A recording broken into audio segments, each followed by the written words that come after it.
So please welcome Mr. Saidullah.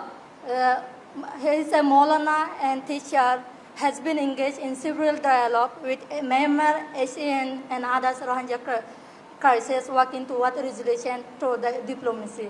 Please welcome to the stage.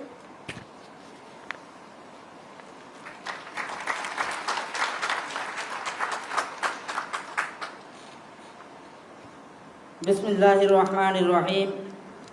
Wa tu'izzu man tasha wa tuzillu man tasha biyadikal khair innaka ala kulli shay'in qadir. Ladies and gentlemen, distinguished guests and brothers and sisters, Assalamu alaikum wa rahmatullahi wa barakatuh.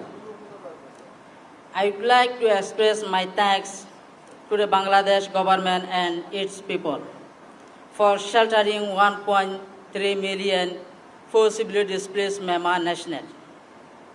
Especially thanks this program organizer for on Rohingya issue. There is no secret about the Rohingya. Who are Rohingya? Where are Rohingya from? Everyone knows that.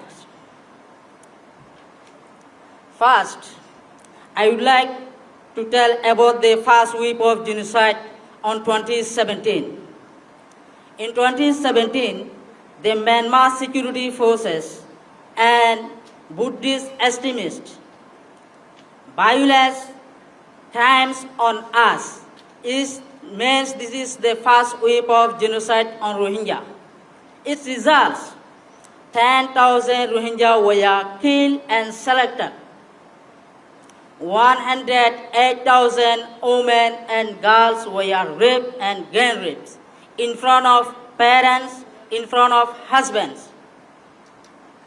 The children were selected in front of parents, in front of relatives, and thrown onto the fire.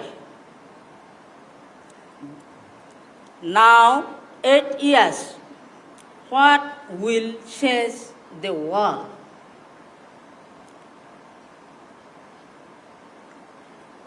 It is my question from the world community. We are still suffering inside the refugee camps, but we did not see anything still for our sustainable, dignified return to our ancestral homeland of Arakan. In 2024, there are second wave of genocide by the Rakhine rebel group Arakan Army. The results, 4,000 Rohingya were killed and selected. 158,000 Rohingya were fled to Bangladesh and other neighboring countries,